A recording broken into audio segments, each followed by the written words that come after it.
I think India is actually not in a great place. If we actually look at the problem of malnourishment, let's start with kids in the age group of under 5-year-olds.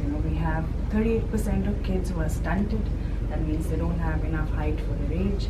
If we look at the figures on wasting, or if we look at the fact that 1 in 2 women in India are anaemic, I think it's a sad reflection on the state of affairs. The second thing is that even the pace of progress is not good. So it's not good enough. There has been positive changes, but they are slow. And if you look at NFHS, in fact, the figures in anemia seem to have worsened rather than improved. So I do think we have, it's a big problem for us and for the economy of our country. So significant changes have to be made to address malnutrition. We have different types of programs which are running in different geographies.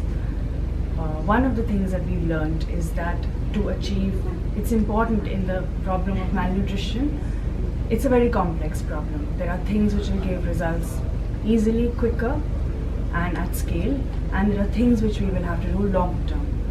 One of the faster ways to achieve one way of contributing to the solving of this problem is through fortification of staples, and we've been working with the government and with the FSSAI and FFRC, and there have been significant strides which are being made in the right direction in whether it's milk or oil, wheat, rice. So our learning there has been that it's a quick way to achieve scale. One of the other things that we've seen is that data plays a very crucial role. So we may have great programs, but at somewhere there is a gap when it comes to implementation. And we feel that we have to make the right investments towards data, which helps us to achieve the right targeting of the right program or the right solution to the right person at the right place. So I think that's our second learning in terms of where we should be investing. The third is that one of the crucial elements of this this problem is also going to be around the area of product development. So fortification is one of those, but at the same time we are looking at product solutions which outside of the food safety net or the government-led programs, can be a market-based solution. So something that is an affordable, sustainable solution and also accessible to those who need it the most. So we're looking at a combination of safety net as well as market-based solutions to that channel.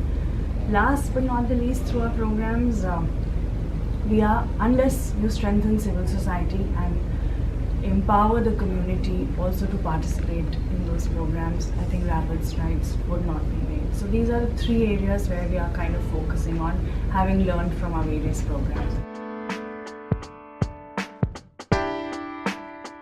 We are working with the government and with private players in order to generate an awareness about the role of the right nutrition. What is the right nutrition for each age group? So for example, if it's pregnant women or it's young children or if it's adolescent girls, what's the meaning of the right nourishment for each of these age groups? At the same time, we are working with the government to support their advocacy programs around food fortification. So it's all right, that I fortify milk, or I may work with Mother Dairy to say that, okay, great, fortify your milk.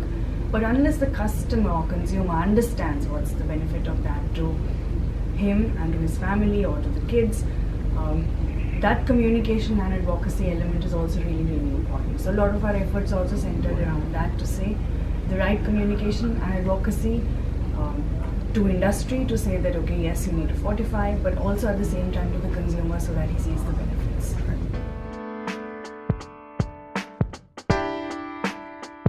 Our view is that since malnutrition is such a complex problem, no one solution is going to be, the elixir to the problem to say that, okay, you have popped this pill and it's going to make everybody in the country fine. No, it's far more complex than that. The government has an important role to play, as do food safety net programs, but as we've seen, the progress has been slow. So, we have a goal of bringing down stunting from 38% to 25%, but would the government alone be able to do it? Possibly not. So it's crucial for both PPP as well as the government programs to work in tandem. One of the things that we've seen is village after village, in terms of access to good nutrition. Traditional business models and market-based approaches are not reaching there. So what the customer gets in a village very often is of poor nutritional quality, questionable safety. You would not eat it if that's a choice that was given to you, but the person there really has no choice. So the person is going to consume what is available in the market.